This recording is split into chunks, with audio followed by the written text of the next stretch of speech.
Shalom from oneforisrael.org. We live in a world that has many different needs in many different areas of life. Whether it be physical, emotional, or spiritual, people's needs today are true and real. One area of need more and more people are becoming aware of is the issue of leadership. People today are looking for leaders, true leaders, who can guide them in their different areas of life. Sadly, we see all around us nations, societies, families, and individuals who are suffering from a major lack of leadership, and the effects of this problem are seen all around us on a daily basis in all levels of society.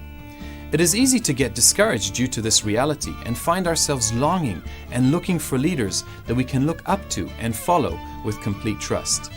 It is always encouraging to find that the Bible addresses these issues early on in history. And in this week's reading portion, taken from the book of Numbers, chapters 8 to 12, we find an outstanding example of who should lead our life. We meet the nation of Israel at the beginning of their second year since the Exodus from Egypt and getting ready to depart to the Promised Land from Mount Sinai. Before their departure, we read in Numbers 9, 1-3 that the time had come for them to celebrate the Passover for the first time since they had left Egypt, which with no doubt must have been a unique experience as they were reminded of God's great redemption just a year ago.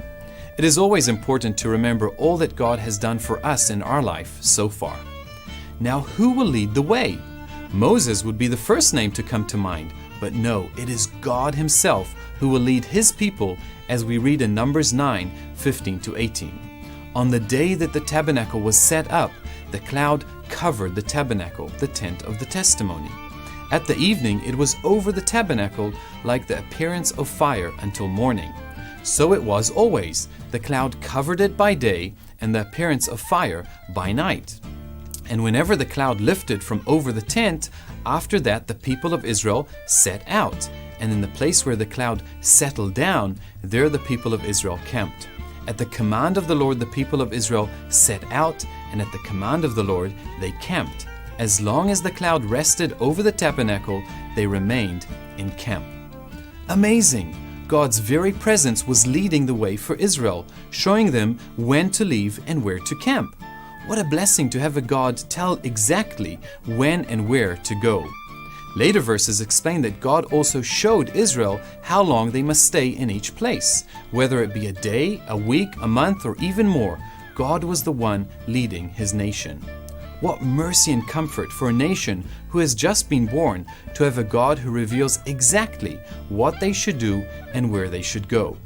What a powerful lesson for our lives and a real need for examination. Is God leading us in our lives today?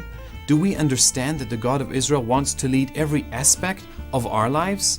And are we, like Israel, totally dependent on God's very presence to lead by His Spirit?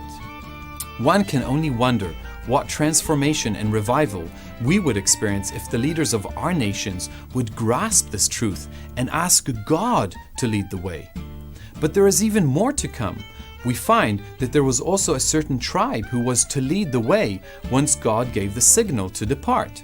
Numbers 10:14 explains, "The standard of the camp of the people of Judah set out first by their companies." The tribe of Judah pops up again out of the pages of Scripture and reminds us that it is the tribe of Judah that we need to pay attention to in our lives, because out of his seed a true and everlasting leader will come, the King Messiah himself. As stated in the Messianic prophecy in Genesis 49:10, the scepter shall not depart from Judah, nor the ruler's staff from between his feet.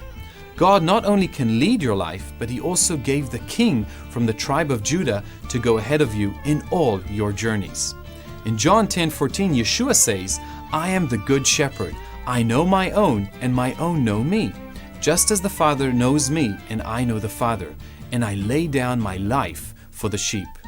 This is the one who should lead your life, because He is good and knows the way, and has laid down His life for you in order to take away your sin and give you a new heart that will want to follow God. I want to encourage you to take whatever circumstances of life you might be facing now and ask the Good Shepherd from the tribe of Judah to lead your way. That is all for this week. But please join us next week for another installment of 5 Alive. Wishing you God's shalom from One for Israel. And don't forget to share. Our ministry, One for Israel, is an initiative of native-born Israelis on the forefront of media and high-tech evangelism, boldly proclaiming salvation to Israel. Raising up leaders and equipping them with the tools they need to transform our communities. We also provide humanitarian aid to Holocaust survivors with the love of Yeshua. Join us as we share the gospel in Israel. Become One for Israel.